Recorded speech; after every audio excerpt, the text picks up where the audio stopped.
you think about ETH right now, ETH is, I've never seen anything like it, is every time people use the chain, you burn more ETH. Yeah, indeed. So we're going to go into a bull market where we're destroying ETH fast as possible and everybody's staking it so there's no supply. We can have a big kind of upside problem. A bubble essentially can form in that. But it's also going to make the gas fees expensive. So my guess is the layer 2s do really well because they'll move that to Polygon, stuff like that. It's going to be a very interesting 2 or 3 years. I think it'll be different to the previous bull market. Renowned macroeconomic expert and Real Vision founder, Raoul, is expressing unparalleled optimism about Ethereum's current setup as it approaches the next bull run. The catalysts behind this enthusiasm are the merge and EIP 1559. With every use of the Ethereum blockchain, Ethereum is permanently burned, creating a deflationary effect. Coupled with the 99% supply issue and reduction initiated by the Ethereum merge last year, Ethereum is poised for a significant supply contraction. Furthermore, the surge in Ethereum staking is adding to this momentum. As the cryptocurrency market enters a bull market phase, the trajectory for Ethereum appears to be firmly upward. To gain insights into Raoul's predictions on NFTs, DeFi, the future of the metaverse, and strategies for profiting from these developments, be sure to watch the video until the end.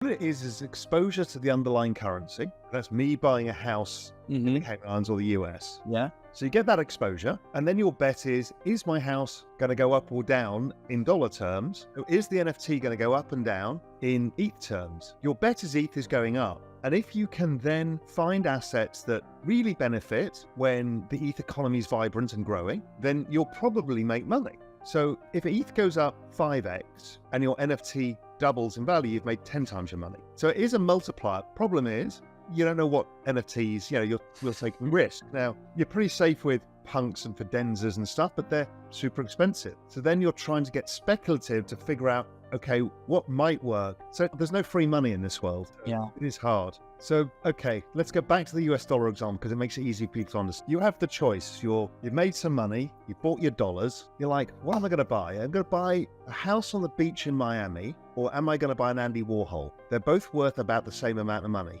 One is considered the security of real estate, the other one is rare art. So it kind of works, right? So Fidenza versus Punk. Punk really is a piece of prime real estate because it's not the artwork, it's what it stands for. It's like being on Fifth Avenue or it's being in Palm Beach or... Yeah, but the problem is again, humans being humans always take too much leverage and then they blow up or the person lending to them blows up. I mean, it just never stops. So I just stick everything in my ledger, don't do anything with it.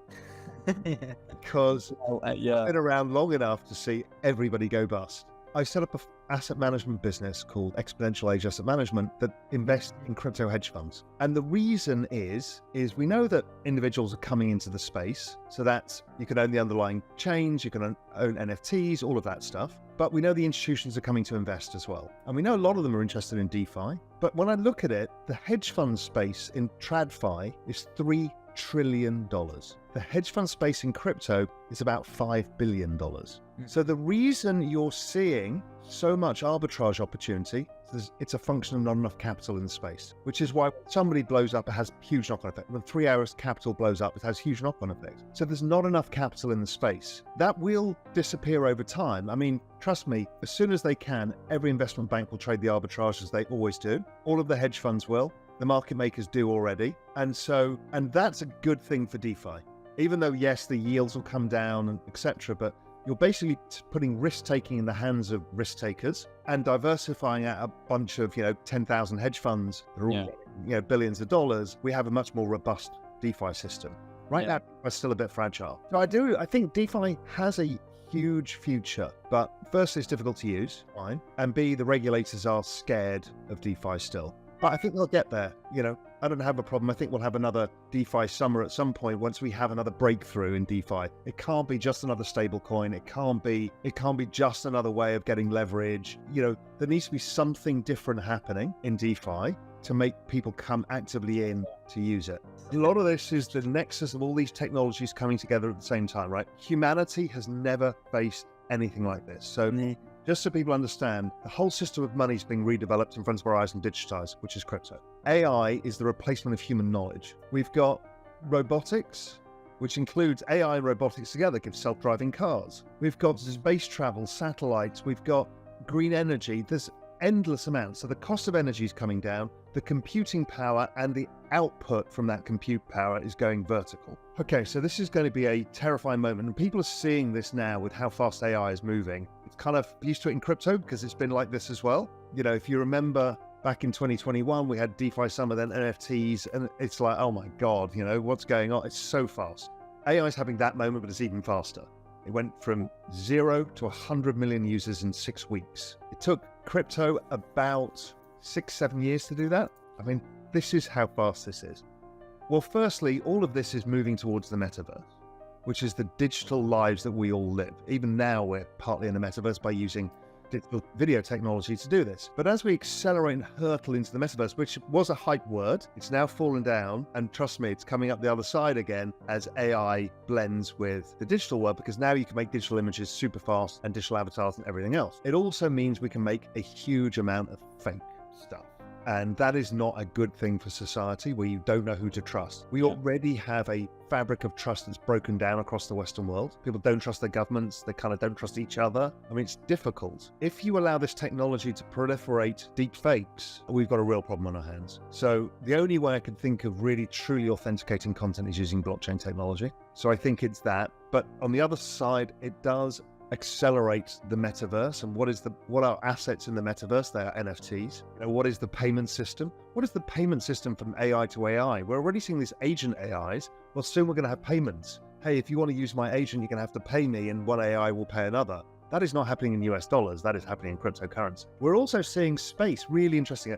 I interviewed a guy who came out of Jet Propulsion Labs at NASA on Real Vision called Leon Alcali. And he started a VC fund for space. I'm like, really? What's there to do? And he's like, oh, you have no idea. And again, it's on YouTube. It's unbelievable what people are building in space, what they're doing. I mean, he's like, oh, we're going to have 3D printing of machinery on the moon pretty soon, so we can then build rocket ships to take us further because we avoid the gravitational pull of the Earth. He says, we're also stringing up, if you look what SpaceX is doing, we're stringing up server farms and satellites everywhere. I mean, a satellite now is coming up in this size, and they're being spread in a network everywhere. So anybody can own a satellite. The costs are coming down exponentially. And what they're saying, what he said to me, I didn't realize this, is like, oh, well, there's a problem now because so much data is being generated at the satellite level, they can't keep sending it down to Earth to be processed. So what they do is they're building server farms in space, and you have to pay for the data storage. And the answer is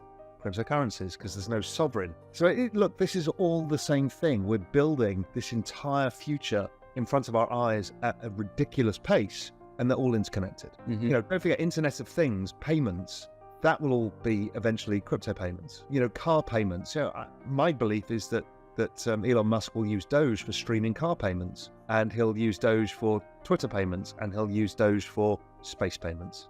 Well, if we know there's a recession coming, and we know the outcome from the ECB is to cut rates and print money, the best single thing you can do is buy more crypto. It sounds ridiculous, but it really is. Now, does that mean it goes up in a straight line? No. But, you know, we're talking about how do we protect ourselves for the recession, coming out of recession. You know, I think it's going to be slow coming out of recession. Even though I don't think the recession is going to be terrible. Why is it slow? Because AI is replacing jobs at a very fast pace. So I think that's problematic. And the US has got this commercial real estate problem that we've learnt about. So there's a big overhang of stuff. So that usually means that the central banks are usually easier for longer. And inflation, it's very difficult to have inflation when you're replacing knowledge workers by AI at zero cost. I mean, so I'm not a big believer in structural inflation. Yes, we've got some problems as we move to the full green mandate. Yes, there's going to be ups and downs in commodity prices, but it's not structural inflation. I just don't see it. So in which case, crypto does well. You know, my view, we've probably got another 2 to 3 years of a good run into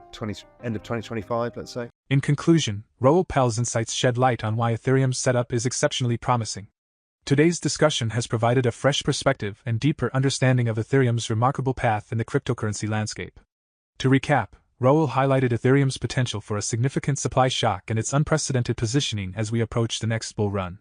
The insights on NFTs, DeFi, and the future of the metaverse are undeniably invaluable, underlining the exciting journey Ethereum is embarking upon. For more Daily Dose Crypto news, check out these 2 awesome videos on your screen. Click now and we will see you on the next video.